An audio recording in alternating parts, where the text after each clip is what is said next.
Jadi hanya ada satu kata sih sebenarnya. Jadi nggak boleh banyak-banyak nih Jenderal. Jadi saya akan menyebutkan pertanyaan atau menyebutkan nama sosok tertentu dan jawabannya hanya satu kata. Oh ya. Jadi nggak boleh 2, 3 atau sampai satu kalimat yang panjang. Wah, kalau ini pertanyaan pertama sih gampang nih kayaknya, saya yakin banget. Satu kata untuk Bu Hetty. Sayang. Sayang. Cie. Waduh. Oke, yang lain nih ya. Satu kata untuk Ibu Megawati. Negarawan. Negarawan. Oke. Satu kata untuk PDI Perjuangan. Persisten. Persisten. Partai itu menurut Anda persisten? Persisten. Oke. Satu kata untuk Ganjar Pranowo. Merakyat. Satu kata untuk Joko Widodo. Smart. Kenapa? Karena banyak buah pikirannya yang nggak bisa diprediksi dan ternyata efektif. Dan efektif ini kan kata saya. Ya, karena dekat sekali dulu ya. Kebetulan karena saya bisa banget. Tapi juga ukuran dari World Bank, jadi Governance Index itu ada yang namanya Government Effectiveness. Itu naik terus nilainya dari 2017 sampai dengan sekarang. Jadi gaya kepemimpinan, cara Pak Jokowi untuk menyelenggarakan pemerintahan saat ini sangat efektif. Itu by data. Itu diukur by data. Government Effectiveness Indonesia itu meningkat terus nilainya. Contoh paling sederhana yang Jenderal ingat soal efektivitas seorang leadership seorang Joko Widodo. Wah, banyak masalah yang tadinya masalah besar atau lama sekali nggak ada solusinya. Begitu beliau menjabat, banyak yang kemudian satu-satu diselesaikan. Nah, itu adalah menurut saya juga satu kelebihan beliau. Smart tadi, bagaimana menemukan solusi. Jadi kalau ditanya kalau seorang Jenderal Andika Perkasa, hal apa yang, karena saat ini ada narasi, mungkin saya yakin Jenderal juga mengikuti, ada narasi soal keberlanjutan dan juga perubahan. Karena tadi Jenderal Andika memilih Ganjar Pranowo, berarti saya asumsikan atau benar memilih keberlanjutan dong. Itu yang pilihan Jenderal, bahwa apa yang sudah dicapai oleh pemerintahan saat ini itu perlu dilanjutkan. Hal apa yang perlu, apa yang bisa Jenderal ambil secara pribadi maupun nanti kalau diberi amanah menduduki jabatan tertentu setelah pemilu 2024 apa? Itu nggak bisa dihindari, Mbak. Karena apa? Karena kan pemerintahan demi pemerintahan itu selalu berusaha untuk meningkatkan kesejahteraan. Dan itu ada ukurannya semua. Mau dari income per kapitanya, mau dilihat dari misalnya Human Development Index-nya, jumlah penduduk miskin, dan seterusnya. Itu kan diukur. Nah, pemerintahan Joko Widodo juga sudah berusaha yang terbaik. Walaupun ada eksternal dinamika yang harus juga dihadapi oleh negara seluruh dunia. Semua negara menghadapi itu.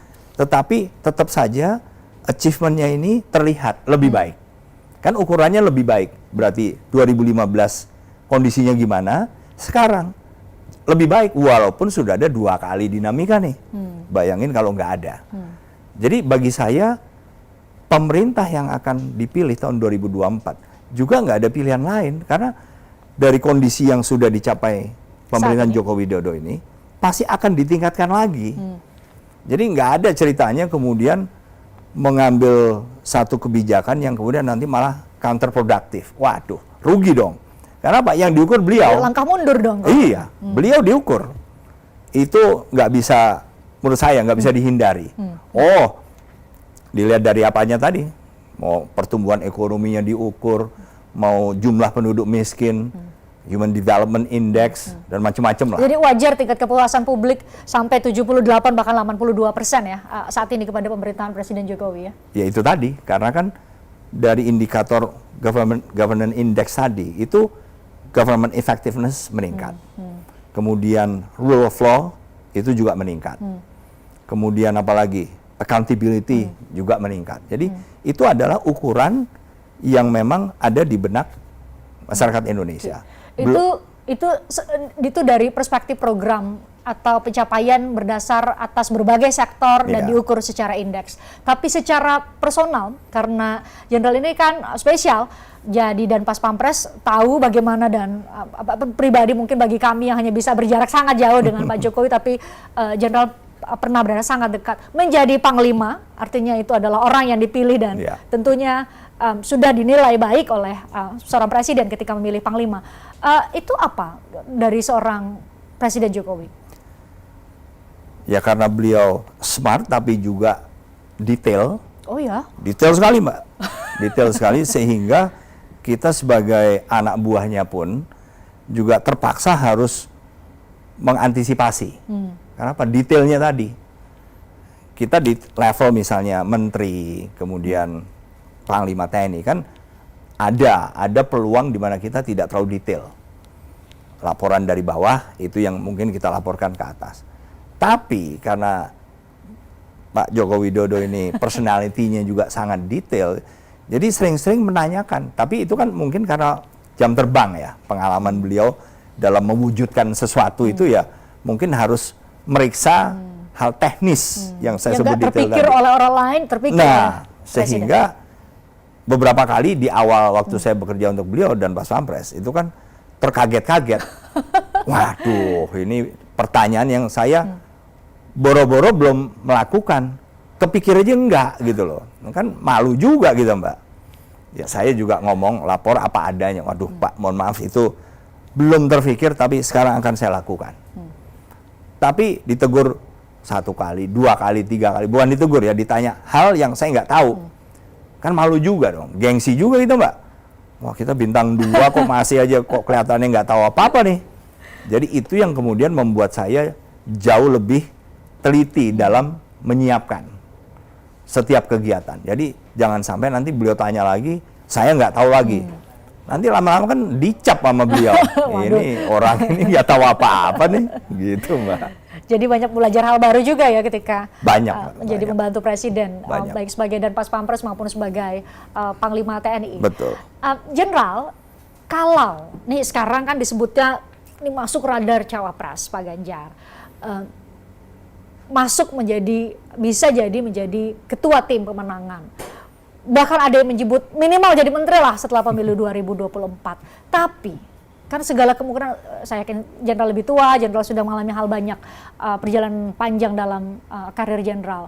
Kalau misalnya semua itu tidak terwujud, Jenderal tetap akan konsisten di politik dengan pilihan ini? Konsisten, seperti yang saya bilang tadi, kalaupun saya nggak dapat tugas apa-apa, saya tetap menjadi bagian dari partai politik yang saya yakin pasti ada mekanisme lah di tiap partai politik untuk misalnya membantu. Kan selalu ada saja keterkaitan antara partai politik dengan kadernya yang di eksekutif atau di legislatif, sehingga komunikasi itu walaupun informal tetap bisa dilakukan dan saya mungkin tetap bisa memberikan masukan atau bahkan sebaliknya saya belajar dari mereka. Kenapa pilihannya nggak pensiun aja, menikmati hidup bersama Bu Hetty, menikmati hidup, masih cari, kalau bahasa sederhana kok masih cari kerjaan sih, kan berat juga tetap di politik. Kalau jadi wakil presiden apalagi tuh, itu berat sekali tugasnya, kenapa mau? Ya menurut saya kalau kita berhenti Mbak, pensiun itu kan berdasarkan undang-undang, karena mungkin hubungannya dengan kebutuhan organisasi, kondisi keuangan pemerintah, tapi sebagai individu, kita kan masih produktif. Ya Mbak bisa lihat secara fisik saya masih misalnya masih fit untuk melakukan apa saja, melakukan kegiatan fisik masih fit saya. Otak saya apalagi Nge-gym sehari berapa lama? sehari antara 1,5 sampai 2 jam. Wow. Itu sebelum pensiun Mbak ya. Setelah Sekarang? pensiun kadang-kadang sehari 2 kali, kadang-kadang Wow. seminggu bisa 3 kali lah. Oke, 24 jam sehari kurang 2, artinya sudah 2 jam tuh dipakai buat Kadang-kadang 2 kali sehari, pagi dan sore. Waduh, Kadang-kadang. pantas nih, kita malu nih sebagai anak muda kalau kurang kalah bugar dibanding dengan Jenderal nih.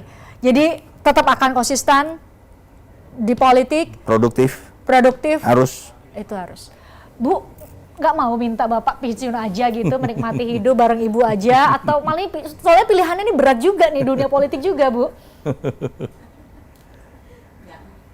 dipakai mic-nya supaya pemirsa bisa dengar nih suara Ya, dan nggak jawaban Bu apa-apa. Hetty. Nggak apa-apa? Nggak apa-apa. Nggak apa-apa gitu. Kalau nggak, kebanyakan orang-orang yang sudah tua tuh Pak, mikirnya mungkin akan lebih banyak waktu dengan keluarga dan lain-lain. Nggak apa-apa gitu ya?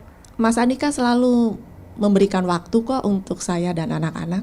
Sepadat apapun dan Sepadat sesibuk apapun. apapun. Selama ini Bu? Selama ini, jadi di mana dia bisa membawa istri, dia selalu bawa istri. Dan itu buat saya udah udah waktu bersama lah. Jadi kalau nanti nih Tuhan memberi kesempatan, kan ini kan soal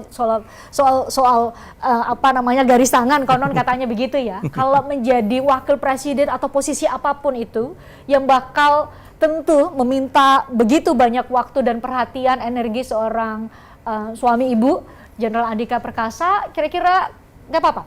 Nggak apa-apa. Nggak apa-apa ya, Det ya. Nih, nggak apa-apa katanya nih. Jadi nggak apa-apa ya. Paling juga ikut-ikut ya kalau kemana-mana. Seperti selama 31 tahun ini. Iya betul. Kemana-mana, alhamdulillah diajak. Jadi kan nggak kehilangan dia lah. Asik, aduh seneng banget sih dapat dukungan luar biasa nih. Ini gimana cara meyakinkan seorang istri yang menemani selama 31 tahun, bilang saya mau terjun ke politik dengan segala dinamikanya, Jenderal bilang kata-kata apa kira-kira ke Bu Hetty? Wah, itu variabelnya banyak lah. Banyak ya, bukan hanya kata-kata ya.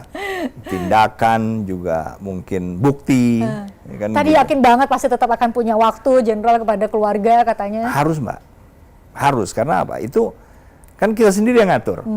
Ya, kadang-kadang kita juga harus misalnya ngurusin kerjaan, tapi kan sekali-sekali.